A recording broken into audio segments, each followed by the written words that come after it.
देखो तो इन बच्चों को जो साल भर पढ़ाई नहीं करते और एग्जाम के एक दिन पहले आकर के ये खोजेंगे कि बिना पढ़े पास कैसे हो जाए। मेरे नालायक बच्चों, मेरे नालायक स्टूडेंट्स, बुरा मत मानना, आपकी दीदी हमेशा आपके साथ है। मैं तो ऐसे ही मजाक कर रही थी। सिचुएशन आपकी कुछ भी हो सकती है।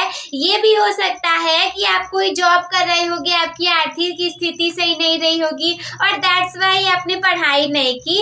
तो कोई बात नहीं है, चिंता करने की तो बिल्कुल बात ही नहीं है, आप पास हो जाओगे। सारे लोग ऐसे ही डांटते हैं ना, इसीलिए मैंने आप लोग को ऐसा बोल दिया, बट ऐसा कुछ नहीं है एक्चुअल में।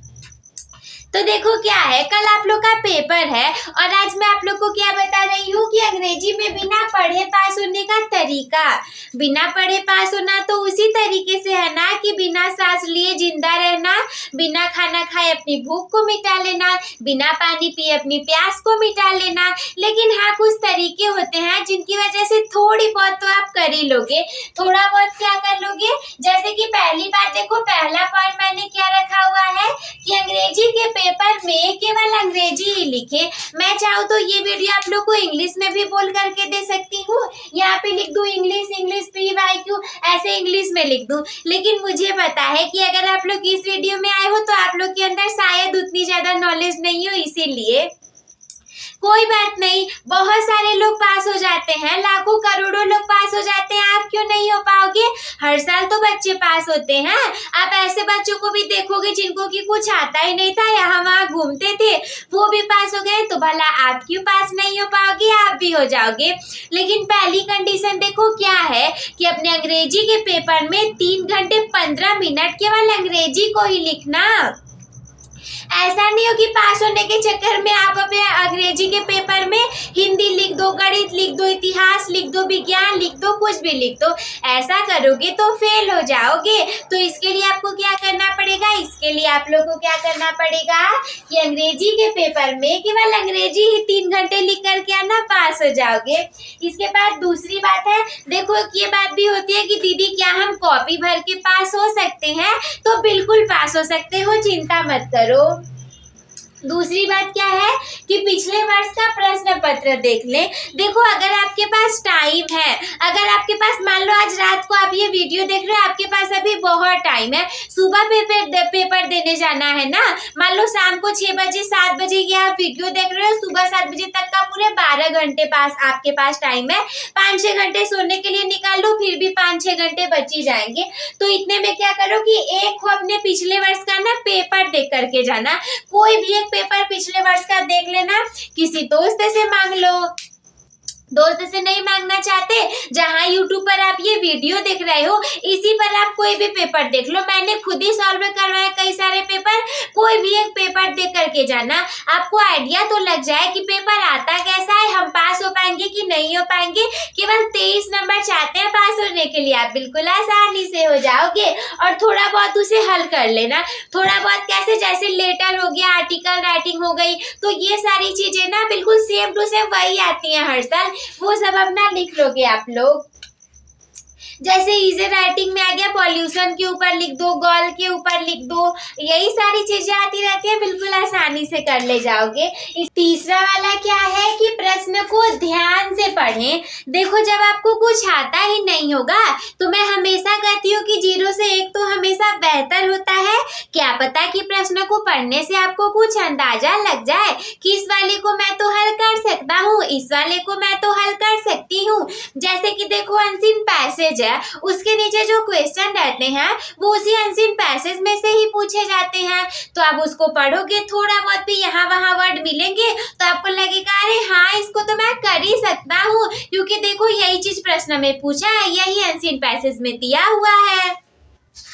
तो क्या करना है कि प्रश्न को ध्यान से पढ़ना।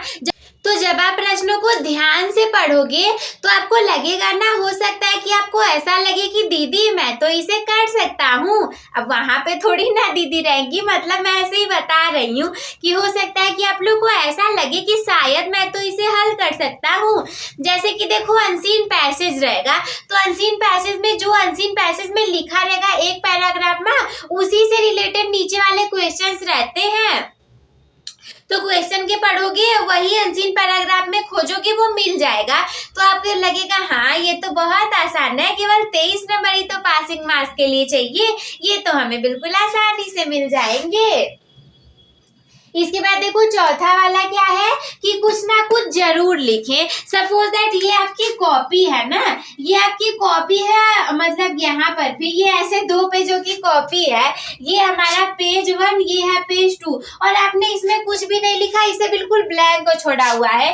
तो एग्जामिनर आएगा तो पता है क्या करेगा, इसको ऐसे काटेगा, इसको ऐसे काटेगा और 0/0 नंबर दे करके चला जाएगा। मतलब ऐसे 100 में से 0 नंबर दे करके, सॉरी 70 में से 100 में से भी 0 दे करके चला जाएगा। लेकिन सपोज दैट कि वही हमारी दूसरी कॉपी है, इसमें भी आपको नहीं आ रहा था, लेकिन आपने इसमें ऐसे ऐसे कुछ लिख दिया है। तो जब आप इसमें कुछ लिख दोगे ना तो एग्जामिनर इसे चेक करेगा, 1 नंबर दे देगा, फिर इसे चेक करेगा, 1 नंबर दे देगा, दोनों को जोड़ करके 2 नंबर हो गए हमारे पास। तो इस 0 से तो ये वाला तो बड़ा है ना भाई, तो इसीलिए कुछ ना कुछ जरूर लिख करके आना। अरे अगर लिखोगे ही नहीं तो एग्जामिनर आपको नंबर किस चीज पे देगा, इसीलिए लिखना जरूरी है। 5वां वाला क्या कह रहा है कि जो नहीं आ रहा है, अब अगर आप बिना पढ़े जा रहे हो, मतलब थोड़ी बहुत पढ़ाई किए रहोगे, लेकिन फिर भी ऐसे प्रश्न जरूर होंगे जो कि आपको नहीं आ रहे होंगे, और खासकर इस सिचुएशन में जबकि आपने साल भर पढ़ाई नहीं की होगी, तो जो नहीं आ रहा होगा उसे अनुमान लगाने का प्रयास करना है। क्या करना पड़ेगा आपको, अनुमान लगाने का प्रयास करना पड़ेगा। सपोज दैट आपके एग्जाम में आया हुआ है what is noun, what is pronoun grammar section में, तो क्या कर सकते हो, जरूरी नहीं है कि क्लास 10th में ही पढ़े रहोगे, हो सकता है कि आप उसे क्लास 5 में, 6 में, 7 में, 8 में, चाहे जब पढ़े रहोगे आप तब पर भी तो उसे हल कर सकते हो, क्योंकि हमें तो बचपन से ही नाउन प्रोनाउन पढ़ाए जाते हैं, और इसे आ रहेंगे, हिंदी टू इंग्लिश ट्रांसलेशन आ रहेगा, बहुत सारी चीजें आ रहेंगी, आप हल करके लेके जाओगे। तो अनुमान लगाने का प्रयास करना, हो सकता है कि आपको आ जाएगा और आप लिख ले जाओगे। इसके बाद 6वां वाला क्या है कि MCQ का तुक्का लगाएं। देखो हमारा जो एग्जाम होगा ना उसमें 20 तो आपके MCQ सबसे पहले सेक्शन में ही आने वाले हैं, सारे सब्जेक्ट में, कुछ ये सब्जेक्ट तो आपके एग्जाम हो भी गए, तो 20 में से देखो नहीं करोगे तो वही ऐसा ही 0 नंबर मिलेगा। लेकिन मान लो आपने तुक्का भी लगाया और 20 में से आपका 5 भी सही हो गया, 15 गलत हो जाए लेकिन केवल 5 सही हो जाए, तो 5 मार्क्स तो आप लोग को मिलेंगे ना। यहाँ पे 0 मार्क्स से तो 5 मार्क्स सब बेटर ही है, 0 से 5 बेहतर है, 2 यहाँ से 5 यहाँ से, ऐसे ऐसे करके 23 नंबर आसानी से मिल जाएंगे। तो MCQ का भी तुक्का लगा करके जरूर हल करने के लिए सोचना। 7वें वाले पॉइंट की बात की जाए तो हेडिंग डाल करके लिखें। साल भर पढ़े नहीं हो, पास भी होना चाहते हो, थोड़ा बहुत तो इफर्ट लगा लो ताकि पास हो जाओ। 3 रुपए की काली स्केच मिलेगी, खरीद लेना। मान लो चौथे प्रश्न में पूछा गया है कि व्हाट इज नाउन, तो क्या करो, उसी ब्लैक स्केच से सबसे पहले हेडिंग डालना आंसर नंबर 4, यहाँ पे डालो आंसर नंबर 4, और मेरा तो बोर्ड है इसलिए टेढ़ा हो रहा है, आपका टेढ़ा नहीं होना चाहिए उसमें, और हेडिंग डालो नाउन। सपोज दैट नाउन के बारे में पूछा है तो नाउन ऐसे हेडिंग डालो और लिखना शुरू करो। कैसे लिखना शुरू करोगे, ऐसे नीले पेन से, ठीक है, जो भी आता रहेगा, जो भी पढ़े रहोगे लिख करके आओगे ना। क्या है कि ऐसे डाल करके लिख देना, ब्लैक स्केच से डालना और हेडिंग डाल करके लिखना, ब्लैक पेन से लिख लेना, नीले पेन से लिख लेना, हो जाएगा। 8वें पॉइंट की बात की जाए तो सुंदर लिखावट में लिखे। मैं हमेशा देखो, एक बार मुझे याद है कि मैंने पहले भी वीडियो में बताया था कि मेरी एक फ्रेंड थी ना, आपको पता है उसके 94 मार्क्स आए थे इंग्लिश में, और मैं सोच रही थी कि यार इसके इतने नंबर आ गए, इसको तो आता जाता भी नहीं है कुछ। तो मैंने पूछा कि तेरे इतने नंबर कैसे आ गए हैं भाई, ये तो पॉसिबल ही नहीं है। तो वो बोली कि मेरे को भी नहीं पता कैसे आ गए। तो मैंने ना उसका कॉपी खोला और देखा तो पता चला, अरे बाप रे, ये बात है, तभी तो तुम्हारे इतने अच्छे नंबर आए हैं। तो उसने पूछा कौन सी बात है, तो मैंने बोला कि तुम्हारी हैंडराइटिंग इतनी अच्छी है, that's why examiner has given a lots of numbers, इसीलिए तो एग्जामिनर ने आपको इतने सारे नंबर दे दिए हैं। इसके बाद 9वां वाला क्या है कि कॉपी गंदी ना करें। क्या करोगे ना, कुछ बच्चे उसमें पैसा रख देते हैं। भाई पैसे रखने की तो गलती बिल्कुल मत करना, पहले ही वीडियो में बता चुकी हूँ। पैसे रखने की गलती मत करना। और उसके बाद कौन सी गलती ना करना कि ऐसा ना हो कि कॉपी में आप लिख दो ओम गणेशाय नमः, भगवान जी मुझे पास कर दो प्लीज, एग्जामिनर पास कर दो, मैं लड़की हूँ पास कर दो, मेरी शादी होने वाली है, और मैं लड़का हूँ मैं पढ़ नहीं पाया प्लीज पास कर दो। अरे फालतू बकवास मत लिख देना और कॉपी को गंदी मत कर देना कि पेज में अपने आगे पीछे फूल पत्ता बना दिए, नहीं पास होगे फेल हो जाओगे। सिंपल सी बात है, इतने सारे ट्रिक्स को अपनाओ पास हो जाओगे। सबसे पहले तो इसका थोड़ा सा स्क्रीनशॉट ले लो, मैं थोड़ा सा बगल में हट जाती हूँ।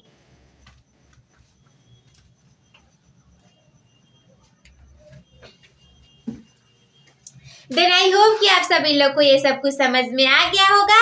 तो क्या करना है आप लोगों को, अपने टॉपर बनने की जर्नी एक टॉपर के साथ शुरू करने के लिए चैनल को सब्सक्राइब करना ना भूलें। आज के इस वीडियो को लाइक कर दीजिएगा ताकि ये और भी बच्चों तक तो फैल सके, ताकि बहुत सारे बच्चे पास हो सके, और अपने दोस्तों के साथ भी शेयर कर दीजिएगा। अगर कोई भी डाउट आपके मन में होगा तो हमसे कमेंट बॉक्स में आप लोग बेझिझक पूछ सकते हैं, और मैं सभी के कमेंट्स का रिप्लाई देने का ट्राई करती हूँ। Take care, bye bye. आपको एग्जाम की शुभकामनाएं। मिलते हैं अगले वीडियो में। वीडियो देखने के लिए धन्यवाद।